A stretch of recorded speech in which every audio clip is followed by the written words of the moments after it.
Hello and welcome बच्चों आज के इस वीडियो में हम करेंगे रूट 6 को इरेशनल प्रूफ। ये जो क्वेश्चन है ये काफ़ी कंफ्यूजिंग क्वेश्चन है, बच्चों को इसमें बहुत दिक्कत आती है। क्यों? क्योंकि यहाँ पर जो 6 है ये एक प्राइम नंबर नहीं, ये एक कंपोजिट नंबर है। तो इसको किस तरीके से प्रूफ करेंगे उसको समझ लेते हैं। तो सबसे पहले मैं आपको एक चीज़ समझा दूँ। अगर पी कोई प्राइम नंबर है, और ये ए स्क्वायर को डिवाइड करता है, अगर पी कोई प्राइम नंबर है, पी डिवाइड्स ए स्क्वायर, अगर p ए स्क्वायर को डिवाइड करेगा तो जो p जो होगा वो किसको डिवाइड करेगा? वो a को डिवाइड करेगा। ये थ्योरम होती है। अगर p कोई प्राइम नंबर है, अगर वो a स्क्वायर को डिवाइड कर रहा है तो p जो होगा वो a को भी डिवाइड करेगा। इस थ्योरम का यूज़ करके हम इसको प्रूव करेंगे। ज़रा ध्यान से देखिए। सबसे पहले हमें क्या करना होगा, ये जो इरेशनल नंबर है हम इसे क्या करेंगे, लेट कर लेंगे। ये क्या है? एक रेशनल नंबर है। तो हम यहाँ पर लिखेंगे let us assume that root 6 is a rational number. सबसे पहले हम क्या करेंगे, इसे ये मानेंगे कि ये एक रेशनल नंबर है। उसके बाद अगर ये रेशनल नंबर होगा तो इस रेशनल नंबर को हम पी अपॉन क्यू की फॉर्म में लिख सकते हैं। पी अपॉन क्यू की फॉर्म में लिख सकते हैं, जहाँ पर पी और क्यू क्या होते हैं, where P and Q are coprime. P and Q क्या होते हैं, हमारे को प्राइम इंटीजर्स होते हैं। और साथ ही साथ एंड जो q की वैल्यू होती है वो 0 नहीं होनी चाहिए। क्या किया हमने, जो रूट 6 है उसे हम पहले क्या मान लेंगे, एक रेशनल नंबर मानेंगे। अगर ये रेशनल नंबर होगा तो उसको हम p अपॉन q की फॉर्म में लिख सकते हैं, जहाँ पर p और q क्या होते हैं, आपके को प्राइम इंटीजर होते हैं और q की वैल्यू कभी 0 नहीं होनी चाहिए। आप क्या कर दीजिए, दोनों तरफ स्क्वायरिंग कर दीजिए, स्क्वायरिंग ऑन बोथ साइड्स। जैसे आप दोनों तरफ स्क्वायरिंग करेंगे तो देखिए क्या होगा, यहाँ से करेंगे स्क्वायरिंग तो रूट 6 का स्क्वायर हो जाएगा इधर ये, और ये हो जाएगा आपका p अपॉन क्यू का होल स्क्वायर। तो देखिए इस रूट पे स्क्वायर लगा तो स्क्वायर से रूट कट जाएगा तो हो जाएगा 6, और ये आपको हो जाएगा p square upon Q square. अब असली कहानी ऐसे शुरू होगी, क्योंकि 6 जो है ना हमारे पास एक प्राइम नंबर नहीं है, ये कंपोजिट नंबर है। तो इसको किस तरीके से प्रूफ किया जाएगा, तो आपको क्या करना है, 6 को 2 प्राइम नंबर में स्प्लिट कर दीजिए। इसको हम लिख सकते हैं 2 × 3, क्रॉस मल्टीप्लाई करेंगे तो हो जाएगा क्यू स्क्वायर और इक्वल टू हो जाएगा आपका पी स्क्वायर। तो ध्यान से देखिए मैंने क्या किया, जो 6 है इसको मैंने 2 प्राइम नंबर में स्प्लिट कर दिया, ताकि हम यहाँ पर ये वाली प्रॉपर्टी लगा सकें, ये थ्योरम लगा सकेंगे। p अगर ए स्क्वायर को डिवाइड करेगा तो p a को भी डिवाइड करेगा, ताकि मैंने इसलिए इसको प्राइम नंबर बना दिया है। अब ध्यान से देखिए ज़रा एक चीज़ देखिए, अगर मैं इस 2 को इसे डिवाइड में ले जाऊँ तो हो जाएगा 3 × Q square is equal to P square upon 2।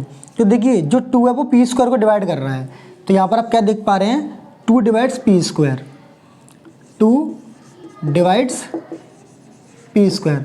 और मैंने अभी आपको एक थ्योरम बताई थी कि अगर एक प्राइम नंबर ए स्क्वायर को डिवाइड करेगा तो प्राइम नंबर ए को भी डिवाइड करेगा। तो अगर 2 पी स्क्वायर को डिवाइड कर रहा है, चूँकि यहाँ पर 2 क्या है, एक प्राइम नंबर है, तो 2 किसको डिवाइड करेगा, इसका मतलब 2 ऑल्सो डिवाइड्स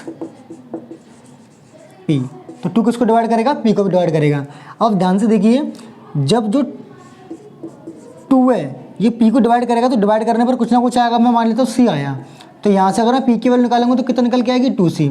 ध्यान से देखिए जो 2 है वो p को डिवाइड कर रहा है, तो जब वो डिवाइड करेगा तो कुछ ना कुछ वैल्यू निकलेगी, उसको मैंने c मान लिया। अगर मैं इसको से क्रॉस मल्टीप्लाई करूँगा तो p की वैल्यू क्या मिल जाएगी आपको, 2c। तो आप क्या कर लीजिए, मान लीजिए p की वैल्यू क्या है, 2c है, लेट कर लीजिए, लेट कर लो कि जो p की जो वैल्यू वो क्या है, 2c है। अब आप क्या करो, इसको आप मान लो इक्वेशन 1, इसको क्या मान लो, इक्वेशन 1। अब आप क्या करो, एंड पुट, क्या करना है आपको, क्या करना है, p की वैल्यू क्या माननी है, 2c माननी है, और इस p की वैल्यू को इक्वेशन 1 में पुट करना है। And put p is equal to 2c in equation 1। इस 1 इक्वेशन में आप पुट कर दीजिए। आपको क्या करना है, p की वैल्यू आपको 2c माननी है, इस p की वैल्यू को इक्वेशन 1 में पुट कर देना। अब ध्यान से देखिए, जैसे पुट करोगे तो क्या मिलेगा आपको, 6 इज इक्वल टू, ये आपका हो जाएगा p की वैल्यू कितनी है, 2c, तो 2c का स्क्वायर और डिवाइड में इधर कितना हो जाएगा, ये आपका क्यू स्क्वायर। अब ये कितना हो जाएगा आपका, क्रॉस मल्टीप्लाई करेंगे तो 6q square is equal to 4c square. 2 से कटेगा 2 बार, 2 से कटेगा 3 टाइम्स, तो आपका बनेगा 3q square is equal to 2c square. इस 2 को आप डिवाइड में ले आइए तो आपका क्या हो जाएगा, यहाँ करते हैं इसको, डिवाइड में ले क्या होगा तो आपको हो जाएगा 3q square upon 2 is equal to c square. ध्यान से देखिए, जो 2 है वो क्यू स्क्वायर को डिवाइड कर रहा है, तो हम यहाँ पे लिखेंगे 2 डिवाइड्स क्यू स्क्वायर। अगर 2 क्यू स्क्वायर को डिवाइड करेगा तो इसका मतलब 2 डिवाइड करेगा क्यू को। ध्यान से देखिए 2 क्यू को भी डिवाइड कर रहा है, 2 पी को भी डिवाइड कर रहा है। ध्यान से देखिए 2 पी को भी डिवाइड कर रहा है, 2 क्यू को भी डिवाइड कर रहा है। इसका मतलब 2 क्या आ गया, दोनों का कॉमन फैक्टर निकल के आ गया। दस 2 is the common factor of P and Q. 2 क्या आ गया, पी और क्यू का क्या आ गया, 2 कॉमन फैक्टर आ गया। इसका मतलब ये हुआ कि हमने क्या माना था, हमने तो ये माना था कि पी और क्यू कैसे आपके, पी और क्यू आपके को प्राइम है, पी और क्यू क्या आपके को प्राइम है, लेकिन इनमें तो 2 और कॉमन फैक्टर निकल के आ गया। इसका मतलब हमने जो माना था वो गलत माना था। फिर यहाँ पर एक बात लिखेंगे, यहाँ पर लिख लेता हूँ इस बात को, but this contradicts the fact that P and Q are को प्राइम।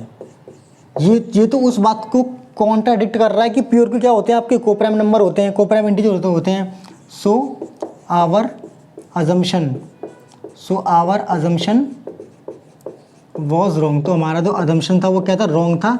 इसका मतलब ये हुआ therefore √6 is an irrational number. इस तरीके से अगर कोई भी कंपोजिट नंबर है, अगर रूट के अंदर कोई कंपोजिट नंबर है तो उसका इरेशनल प्रूफ करने का तरीका ये होता है, आपको पहले क्या करना होता है, ये जो कंपोजिट नंबर है आपको इसको स्प्लिट करना होता है प्राइम नंबर्स में से। मैंने यहाँ पर इसको स्प्लिट कर दिया।